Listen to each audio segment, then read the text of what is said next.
अस्सलामुअलैकुम my YouTube family, कैसे हैं आप सब लोग। आप सब लोगों को वेलकम टू किचन एक्सप्लोरर। और आज मैं आप लोगों को बताने जा रही हूँ ईद स्पेशल शाही शीर खुरमा, वो भी मेरे स्टाइल में। तो चलिए जी, आए हम जल्दी इंग्रेडिएंट्स की तरफ चलते हैं। सबसे पहले मैंने ले लिया है 1 लीटर के करीब मिल्क ले लिया है, और जो है वो मैं इसमें डाल रही हूँ मेजरिंग 1 कप कंडेंस मिल्क। पूरा मेजर करके 1 कप कंडेंस मिल्क हम डाल देते हैं। अच्छा, अजान भी हो रही है तो मैं यहाँ पे इसे डालने के बाद वाटर ऐड करके स्टर करती हूँ, बताती हूँ आपको, और फिर हम स्टॉप करते हैं, फिर कंटिन्यू करते हैं। और हाफ़ लीटर 500 ml के करीब मैंने लिया है वाटर, और ये मैं इसमें डाल के इसे स्टर करती हूँ। कंटिन्यूस स्टर करके मैं इसे साइड पे कर देती हूँ, फिर बाकी का काउंटर आपको अजान के बाद शो करती हूँ। इसके बाद जो है वो मैंने लिए हैं 3 छुहारे ले लिए थे, ड्राई खजूरें जो होती हैं हमारी, वो ले ली थी मैंने, और इसे पानी में मैंने सोक कर दिया है। इसके बाद क्या होगा, आफ्टर 2 आवर्स या 3 आवर्स के बाद मैं इसका सीड निकाल के इसे इजीली बारीक बारीक लंबा लंबा कट कर लूँगी। मुझे चाहिए होगा केवड़ा एसेंस, मैं लूँगी 3 ड्रॉप्स। और मुझे चाहिए रोस्टेड सेवइयाँ, या आप अनरोस्टेड भी ले लें, कोई इशू नहीं है। और इसे ये हमें पूरा एक पैकेट चाहिए, ये है अप्रॉक्स कुछ 160 ग्राम के करीब है, और जो है मैं खाली 150 है तो कैलोरीज लिखे हुए हैं। ये पूरा पैकेट नॉर्मली आता है, ये एक स्टैंडर्ड ही इसकी क्वांटिटी होती है। अच्छा, इसे हम क्या करेंगे, इसी पैकेट में ही अच्छे से तोड़ लेंगे इस तरीके से। तो देखिए, हमारा बाहर मैश भी नहीं होगा और हमारा काम भी आसान हो जाएगा। इस तरीके से करते हुए हम ये सारा, अब क्या होगा, अब मैं जब इसे रोस्ट करूँगी तो पैन में भी मुझे इजी रहेगा। ये आप देख सकते हैं। तो ये मैंने कर लिया यहीं पर ही। 1 टेबल स्पून मैं जब इसे रोस्ट करूँगी तो मैं असली ही यूज़ करूँगी, तो वो उसी वक्त मैं आपको बता दूँगी।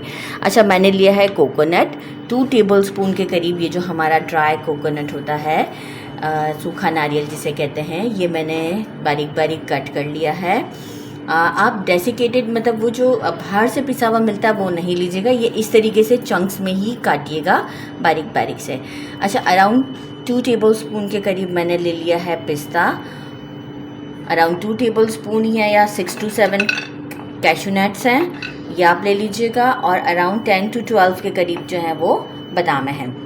अच्छा, मैं क्या करूँगी, पिस्ता और बादाम को एक अच्छा सा बॉईल देके इसकी स्किन को पील कर दूंगी, और जो है वो इसे फिर बारीक बारीक कट कर लूँगी, क्योंकि काजू में तो हमारे कोई स्किन नहीं होती, तो इसे मैं ऐसे ही फिर कट कर दूंगी, और इसे मैं लंबा लंबा कट करूँगी।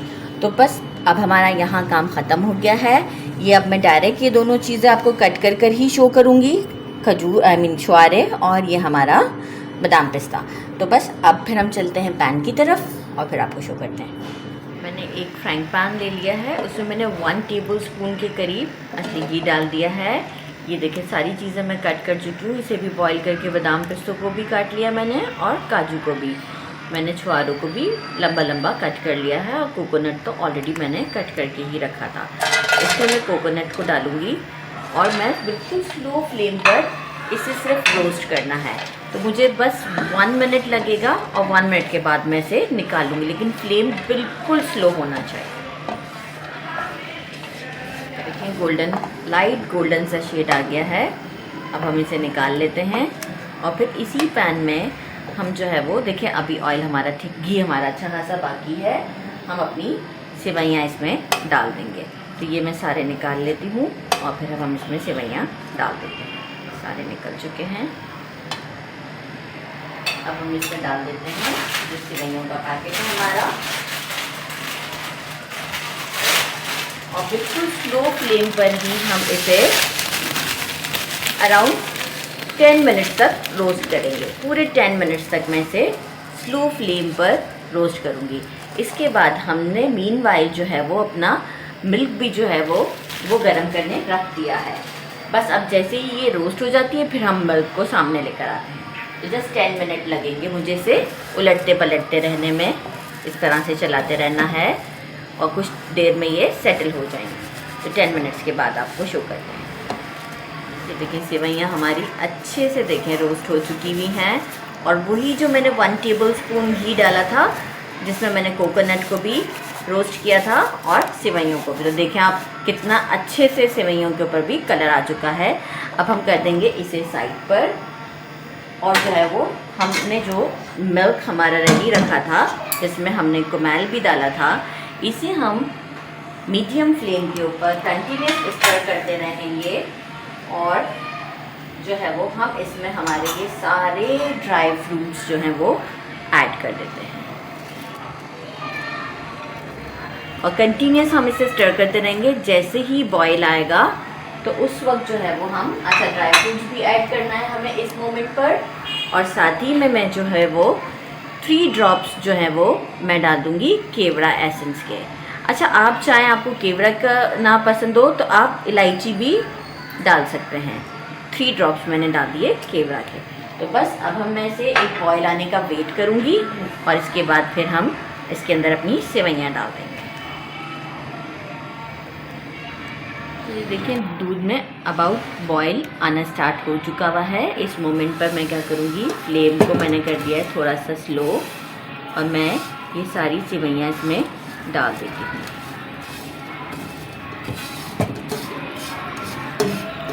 बाकी की भी मैं इसमें डाल देती हूँ, और जो है वो फ्लेम मेरा इस वक्त है, अब मैं कर दिया मीडियम से थोड़ा सा स्लो, ताकि मेरी सेवइयाँ अच्छे से कुक हो जाए। ये मैं बाकी की रिमेनिंग सेवइयाँ भी इसमें डाल देती हूँ, स्पैचुला से ज़रा ले लूँ साथ में।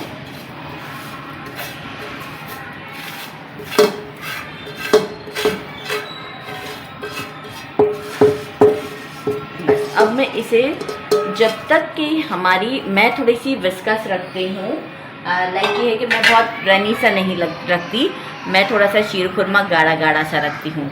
तो आपको जितनी कंसिस्टेंसी पसंद हो उस कंसिस्टेंसी तक आप इसे पकाएं, मीडियम से थोड़ा सा लो फ्लेम पर, ताकि हमारी सेवइयाँ भी अच्छे से कुक हो जाएं।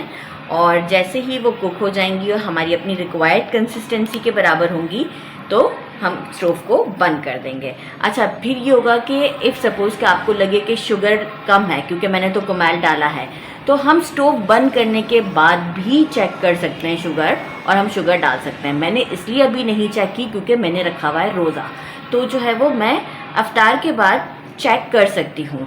अभी तो कुमैल के हिसाब से मुझे बराबर लग रही, लेकिन हम बाद में भी ऐड कर सकते हैं। तो बस अभी जो है वो मैं कर रही हूँ फ्लेम को थोड़ा सा मीडियम से स्लो, और इसे अच्छे से कुक करते हैं, फिर आपको शो करते हैं। अच्छा, मुझे स्लो फ्लेम पर, बिल्कुल स्लो फ्लेम पर 5 मिनट्स लगे हैं, और आप ये देखें कि इस वक्त ये इस कंडीशन पर है, मतलब बहुत थिकनेस पर भी नहीं है और बहुत ज़्यादा रनी भी नहीं है।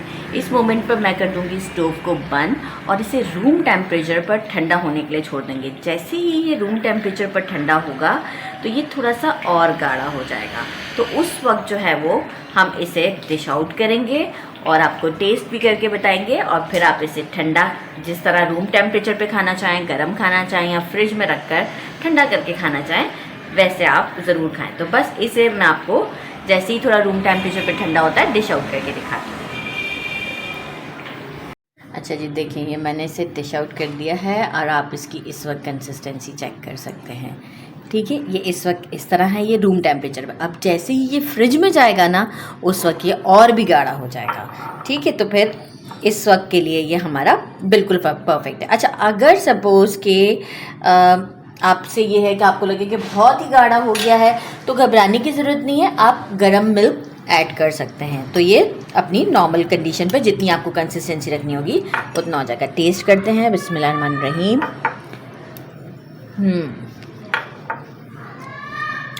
बहुत ही ज़बरदस्त, बहुत ही डिलीशियस है।